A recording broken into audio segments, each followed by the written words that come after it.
अगर उग सको तो उगो सूर्य से तुम, प्रखरता तुम्हारे चरण चूम लेगी, न हो साथ कोई अकेले बढ़ो तुम, सफलता तुम्हारे चरण चूम लेगी।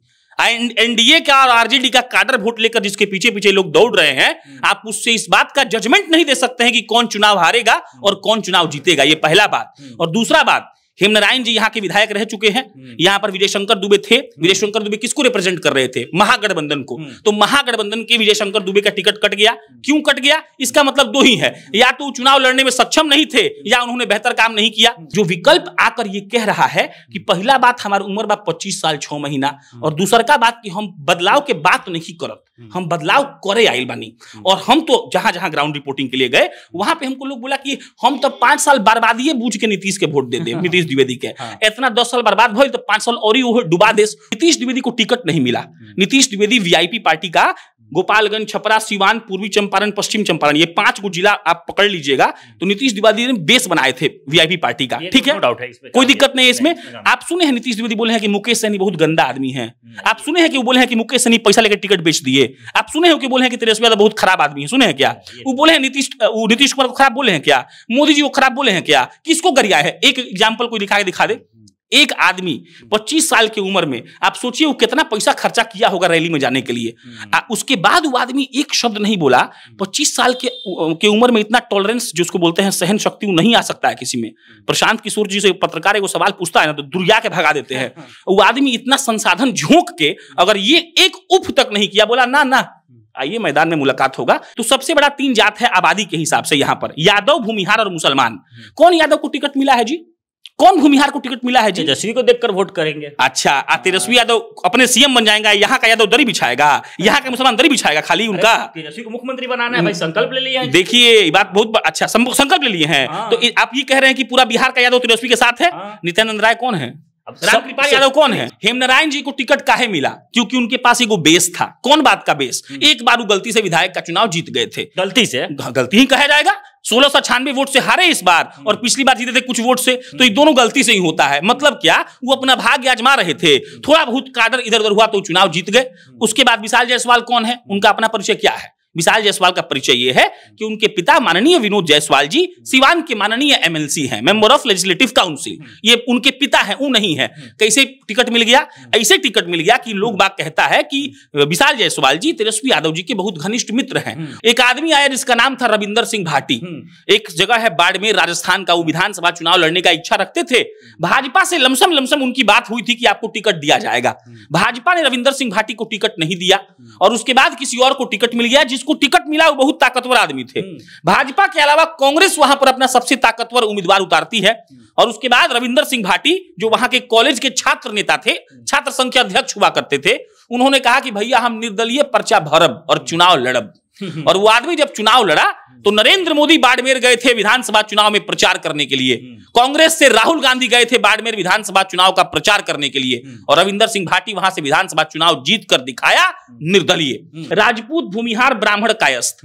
एक सुनील राय जी को छोड़ दीजिएगा तो कोई मजबूत कैंडिडेट नहीं है। सुनील राय जी भी मजबूत 2-3 पंचायत में है। अब समझ लीजिए, यहां पर ब्राह्मण का सिटिंग सीट था। जात की बात जब हो रही है तो विजय शंकर दुबे जब विधायक नहीं रहे तो जब यहाँ के ब्राह्मण, राजपूत, भूमिहार क्या सोचे होंगे? वो ये सोचे होंगे कि महागठबंधन ने विजय शंकर दुबे जी का टिकट काटा तो वो एक ऐसे आदमी को टिकट देंगे जो ब्राह्मण समाज से आता होगा। क्या टिकट मिला? नहीं मिला। तो अब ब्राह्मण, भूमिहार, राजपूत और कायस्थ केकरा वोट देगा? वैश्य समाज को नहीं देगा, इसलिए क्योंकि उसका सिटिंग सीट आप छीने हैं ना। राजनीति ऐसा ही ना होता है। बिहार विधानसभा चुनाव हो रहा है, वैसे में सभी लोगों को इस बात की चिंता है कि कहां से कौन दल जीत रहा है, लेकिन सभी लोग दल और दल से हटकर भी बात कर रहे हैं। तो महाराजगंज सीट एक ऐसा सीट है जहां एक निर्दलीय प्रत्याशी को लेकर काफी चर्चा हो रही है। इसमें हम सोचे कि जनता जंक्शन वाले प्रशांत राय से चर्चा करें कि भाई आखिर क्या बात है कि इतनी चर्चा हो रही है, जबकि यहाँ प्रत्याशी दोनों हैं, दोनों दमदार प्रत्याशी है। प्रशांत जी कैसे हैं? बहुत अच्छे हैं। क्या कहेंगे? बिहार की राजनीति तो आप देख ही रहे हैं। महाराजगंज के बारे में कुछ आपको पता है कि जानकारी चला? महाराजगंज बहुत भयंकर तरीके से हॉट सीट बना हुआ है। इसीलिए हॉट सीट बना हुआ है क्योंकि यहाँ पर मुकाबला त्रिकोणीय है। हालांकि ये त्रिकोणीय मुकाबला अखबार का भाषा हो गया, हम डिजिटल पत्रकार हैं, तो इसीलिए हम इस मुकाबले को त्रिकोणीय तो बिल्कुल नहीं मानते हैं।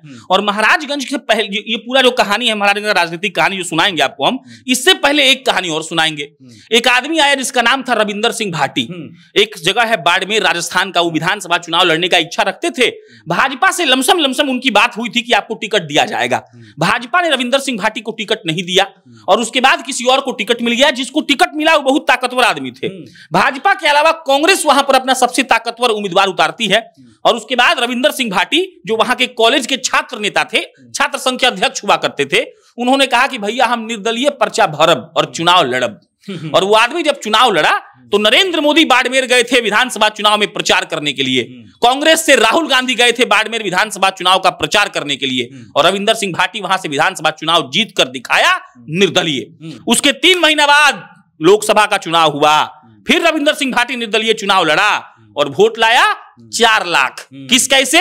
निर्दलीय। विधानसभा चुनाव बनने के बाद निर्दलीय चुनाव लड़कर लोकसभा वो हार गए। फिलहाल रविंदर सिंह भाटी विधायक है। भाटी साहब का उदाहरण क्यों दे रहे हैं? इसीलिए दे रहे हैं कि 10 दिन से महाराजगंज में घूम रहे हैं।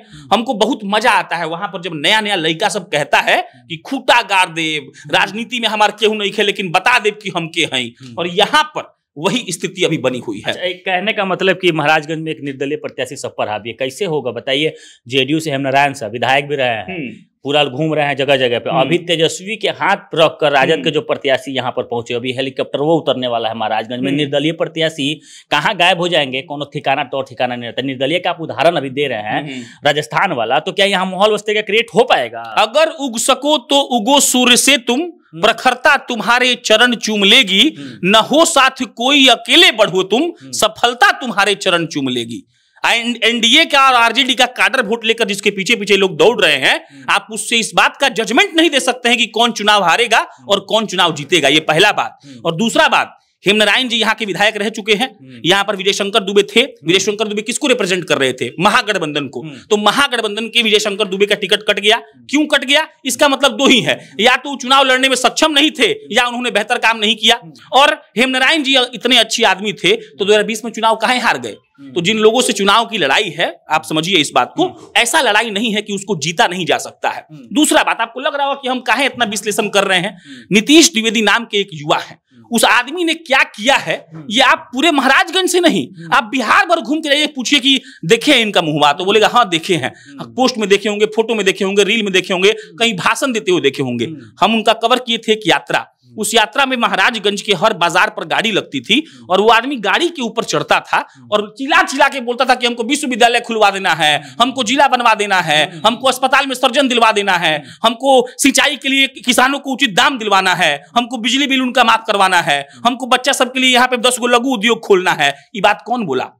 और रहा प्रत्याशी की बात, एक आप कह रहे हैं कि सब बोलते थे, तो वीआईपी के सन ऑफ मल्ला मल्ला भी चिल्लाते थे, तो बीच में टिकट वो तो काट दिया। हाँ, टिकट वितरण को लेकर प्रशांत राय के मन में क्या चल रहा है? सबसे बिहार में लास्ट में टिकट जब अगर मिला होगा तो महाराजगंज विधानसभा बना हुआ था, सबके निगाहें था महाराजगंज विधानसभा पे, भाई टिकट हुआ नीतीश द्विवेदी को मिलेगा कि कोई दूसरा को ले। अंत में पता चला कि भैया टिकट वितरण समझा देते हैं कैसे होता है। हेमनारायण जी को टिकट काहे मिला? क्योंकि उनके पास एक बेस था। कौन बात का बेस? एक बार वो गलती से विधायक का चुनाव जीत गए थे। गलती से? गलती ही कहा जाएगा। 1696 वोट से हारे इस बार और पिछली बार जीते थे कुछ वोट से, तो ये दोनों गलती से ही होता है। मतलब क्या, वो अपना भाग्य आजमा रहे थे, थोड़ा बहुत काडर इधर उधर हुआ तो चुनाव जीत गए। उसके बाद विशाल जायसवाल कौन है? उनका अपना परिचय क्या है? विशाल जायसवाल का परिचय यह है कि उनके पिता माननीय विनोद जायसवाल जी सिवान के माननीय एमएलसी हैं, मेंबर ऑफ लेजिस्लेटिव काउंसिल। ये उनके पिता हैं, वो नहीं है। कैसे टिकट मिल गया? ऐसे टिकट मिल गया कि लोग बाग कहता है कि विशाल जायसवाल जी तेजस्वी यादव जी के बहुत घनिष्ठ मित्र हैं, उनके साथ घूमते हैं, गाड़ी के पीछे बैठते हैं, राय मशवरा करते हैं, उनको इनाम मिला है। हमारे साथ आप इनाम मिला है। हम तो सुने हैं कि प्रशांत भाई यहाँ समीकरण तैयार किया गया, वैश्य समाज को सिवान में 2 गो टिकट देकर, एगो बड़हरिया में टिकट मिला है, एगो यहाँ पर मिला है। तो ये जो महागठबंधन का जो समीकरण है ना, किसी A to Z वाली पार्टी है, तो एक समीकरण तैयार किया गया है। उस समीकरण के अंदर ये टिकट मिला है वैश्य समाज को, जो विनोद जायसवाल के लड़के यहाँ विशाल जायसवाल चुनाव लड़ रहे हैं। इस समीकरण को मजबूत करने के लिए यहाँ 2 वैश्य समाज को टिकट देकर महाराजगंज भेजा। अच्छा, एक बात बताइए, वैश्य को तो 1 मिनट साइड करिए, 2 गो यादव एगो विधानसभा चुनाव लड़ेगा एक ही सीट पर, तो यादव वोट बटेगा कि नहीं? आप बताइए। बटेगा। तो वैश्य समाज का कौन आदमी लड़ रहा है? 2 आदमी लड़ रहा है? नहीं, 3 गो लड़ रहा है। एक राजकिशोर गुप्ता भी तो है। अब वैश्य समाज का 3 आदमी लड़ रहा है तो वोट बटेगा ना। तो पहला बात आपका लॉजिक यहाँ ध्वस्त हो गया। अब जब जात की बात हो ही गई है, सरकार भी जात गिनवा ही रही है, तो हम भी बता देते हैं जात का विश्लेषण। राजपूत, भूमिहार, ब्राह्मण, कायस्थ, एक सुनील राय जी को छोड़ दीजिएगा तो कोई मजबूत कैंडिडेट नहीं है। सुनील राय जी भी मजबूत 2-3 को पंचायत में है। अब समझ लीजिए यहां पर ब्राह्मण का सिटिंग सीट था, जात की बात जब हो रही है तो विजय शंकर दुबे जब विधायक नहीं रहे तो जब यहाँ के ब्राह्मण, राजपूत, भूमिहार क्या सोचे होंगे? वो ये सोचे होंगे कि महागठबंधन ने विजय शंकर दुबे जी का टिकट काटा तो वो एक ऐसे आदमी को टिकट देंगे जो ब्राह्मण समाज से आता होगा। क्या टिकट मिला? नहीं मिला। तो अब ब्राह्मण, भूमिहार, राजपूत और कायस्थ केकरा वोट देगा? वैश्य समाज को नहीं देगा, इसलिए क्योंकि उसका सिटिंग सीट आप छीने हैं ना। राजनीति ऐसा ही ना होता है। तो सुनील राय जी का तो 2-3 पंचायत में भौकाल है, तो उस सीट पर कहां जाएगा? किसको वोट मिलेगा बताइए? लगता है कि नीतीश द्विवेदी को जो विजय शंकर दुबे का जो टिकट कटा, जो एफ जो क्लास है, फॉरवर्ड क्लास जो कहते हैं, वो वोट नीतीश द्विवेदी की तरफ कन्वर्ट हो जाएगा। आपको ये नहीं पता बिहार में जब चुनाव होता है तो कोई एमएलए और एमपी नहीं चुनता है, मुख्यमंत्री और प्रधानमंत्री चुनता। मोदी का चेहरा देखकर एक एक वोट जो कटा है ना, ये स्वर समाज का, वो सारा वोट जेडीयू में जाएगा। हेमनारायण साहब को ये सारा वोट मिलने वाला है और इसी वजह से मजबूती से वो चुनाव भी लड़ रहे हैं। अच्छा, तो पिछला बार हेमनारायण साहब जी काहे नहीं जीत गए?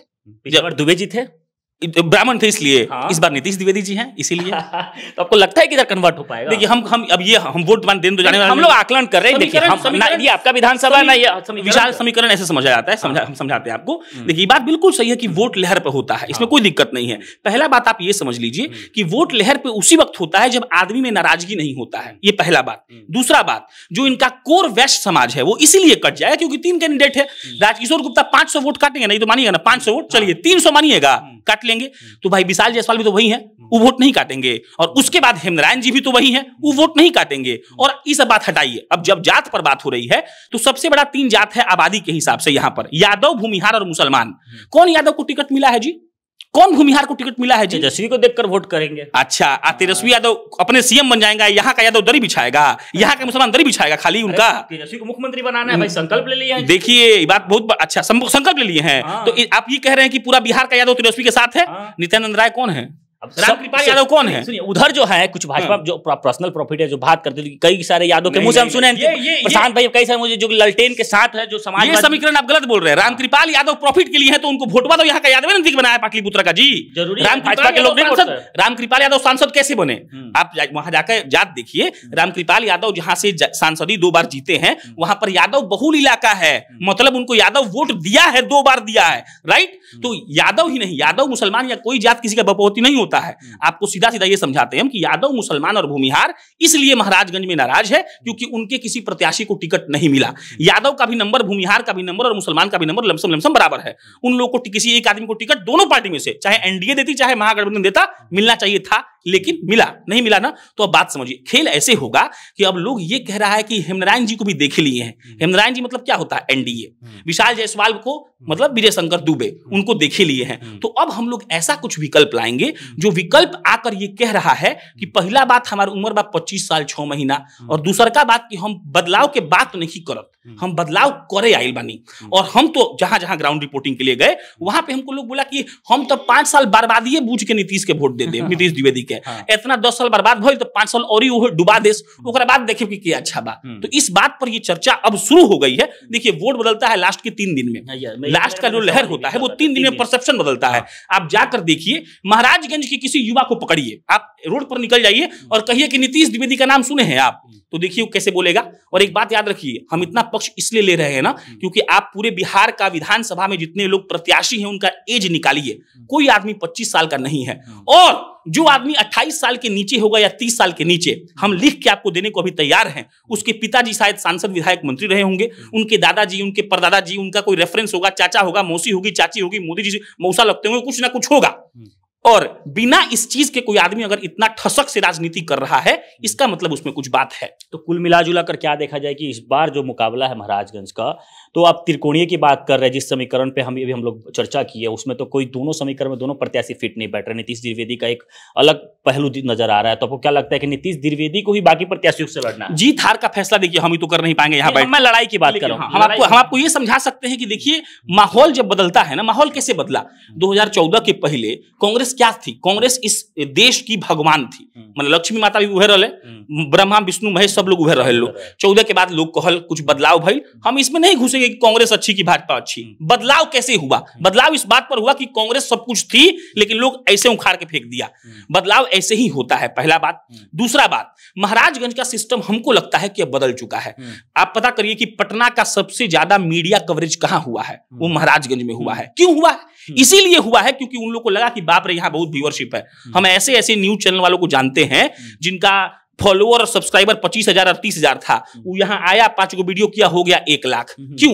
क्योंकि पीपल वांट टू सी नीतीश द्विवेदी। उन लोग को लग चाहिए कि देखिए कैसन बा, क्या करता, क्या बोलता। इसका मतलब ये ना हुआ जीत हार हमको नहीं पता है, हमको बस इतना पता है कि अगर लोकतंत्र की खूबसूरती का बात सब लोग करता है, का लोग काहे छाती पीटता है? 2 बात से देश में लोग छाती पीटता है। एगो संविधान खतरा में है, संविधान खतरा में है, संविधान बचाओ, और दूसरा लोकतंत्र खतरा में है, लोकतंत्र खतरा में है, लोकतंत्र बचाओ।